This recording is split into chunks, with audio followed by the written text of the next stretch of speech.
Iran promised to open the Strait of Hormuz, and they knowingly failed to do so, the president writes. This caused anxiety, dislocation, and pain to many people and countries throughout the world. They say they put mines in the water, even though all of their Navy and most of their mine droppers have been completely blown up. So there you have it. The meeting went well. Most points were agreed to, but the only point that really mattered, nuclear, was not. Effective immediately, the president states, the United States Navy, the finest in the world, will begin the process of blockading any and all ships trying to enter or leave the Strait of Hormuz. At some point, we will reach an all being allowed to go in, all being allowed to go out basis, but Iran has not allowed that to happen by merely saying there may be a mine out there somewhere that nobody knows about but them. This is world extortion, and leaders of countries, especially the United States of America, will never be extorted.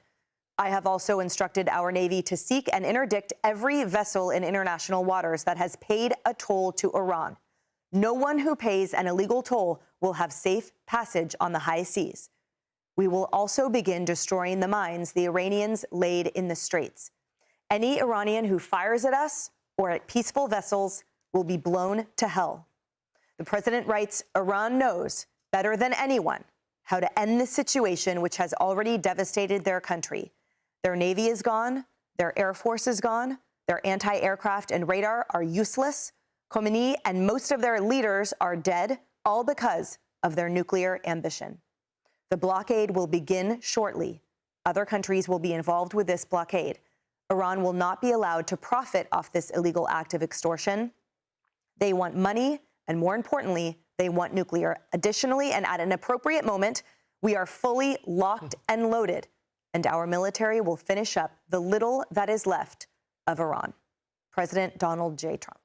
Truly an extraordinary move by the president that follows on a lot of extraordinary moves by the president, recognizing that these are international waterways, and for 47 years you've had the mullahs of Iran holding the Strait of Hormuz hostage, holding the entire world hostage because of a weird little crook in the Strait of Hormuz that dives deep into Iranian territory that allows them to control 20% of the world's oil and gas supply. And President Trump has called their bluff. He has basically captured the hostage and says, no more. You're not going to do it. And I predict that other countries that rely on that oil and gas more than the United States does, are going to come around and realize that this is probably the only way forward. So Iran felt like they had the upper hand, that they had leverage by trying to take this strait. And in a, as they always 1,394 square mile center of that strait, where hundreds of tankers are passing every day, they have allegedly mined it. Reports are that they don't even know where the mines are. They put it there, thus redirecting any traffic that went through to come through Iranian waters, to which they made them pay a toll. Those are the ships the president's going to go after. But this decision to begin effective immediately blockading ships going in and out is a indication that Iran never had the leverage that they thought they had. As we send in 2 destroyers into the strait to begin the mine clearing conditions, and now blockading it to render Iran's leverage really useless, that they can't affect it. Now, this goes back, by the way, to have full context of it, because the United Nations Convention on the Law of the Sea says that no bordering country to any strait, let alone Hormuz, can control it, let alone charge any sort of toll. And so the president's decision here is not only a reaction as a last resort to the fact that Iran won't play by the international law of the sea, but also you just had on April 7th, the United Nations held a resolution to basically open it up and tell Iran they could not do what they were doing, and it was vetoed by Russia and China. And so ultimately, this isn't just about Iran anymore. This is now also about China, who receives 80% or more of these oil tankers going to them. 90% go to Asian countries, and it is backfiring as shipping of energy starts heading east and this also, towards the U.S. This forces countries like China to suddenly wake up and recognize that, wait a minute, we have to participate in this and clear the strait. Do you remember after the successful mission rescuing the second airman, the downed Wizzo, Director Ratcliffe came out and spoke along with General Kane and Secretary of War Hegseth. And the director said, you know, we have the best military in the world. We have the best agency. We have the best intelligence, bar none on the battlefield, better described than I'm paraphrasing right now. But he said, but none of that matters. And all of that flies out the window without a commander-in-chief who has the political courage to put it into effect. And I know that's a different specific scenario than this, but I am reminded of that statement that all of our capabilities are rendered impotent and useless without a commander-in-chief and a president with the political and the geopolitical and the diplomatic vision to truly put American interests first. This issue with Iran has been a thorn in the side of America and the free world for almost 50 years.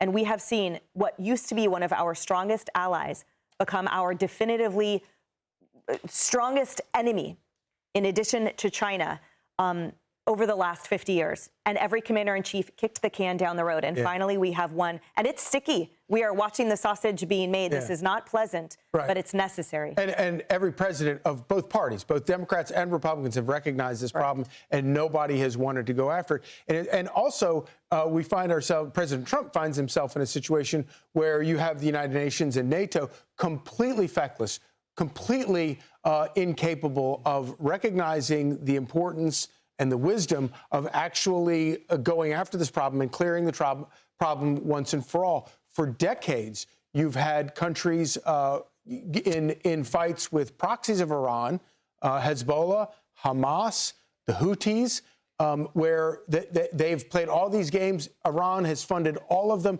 Nobody has funded more weaponry that has killed American soldiers and probably soldiers of other countries, with the exception of, outside of Ukraine, since World War II, than Iran. Iran is the world's greatest sponsor of terrorism around the world. And President Trump says, you know what? I'm not fighting with the proxies anymore.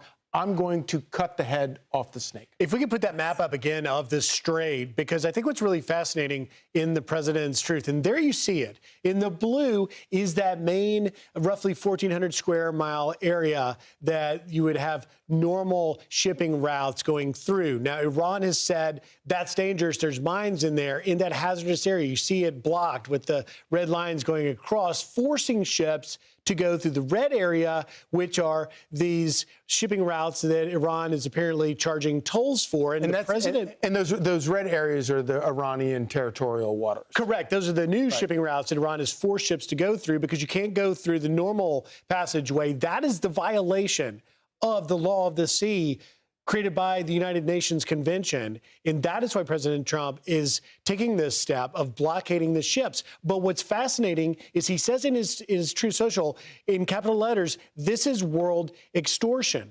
And that's exactly the point that he's making. No country can take a international shipping route, take it hostage, attempt to, and redirect ships through their waterways, which is Iranian, close to shore is Iranian waterways, right? And charge a toll. And this is, I would say once this blockade begins, the end, even short-term result is going to be a abject failure on Iran's part to attempt to take this strait hostage. We had earlier this morning, Tom Sauer, a retired Lieutenant Navy commander that was in Navy EOD, and he talked about the men and women that are going in on the Peterson and the Murphy, the two destroyers you saw on that map that are now going in to start clearing the mines and start paving conditions. There you go. The USS Peterson and the Murphy have gone in. He said he was actually begging Admiral Cooper to send him, because this is what they've trained for their entire life. He said the plan to do something like free a strait, like the Hormuz Strait, has been around for decades. Trey joined us earlier saying two salient points.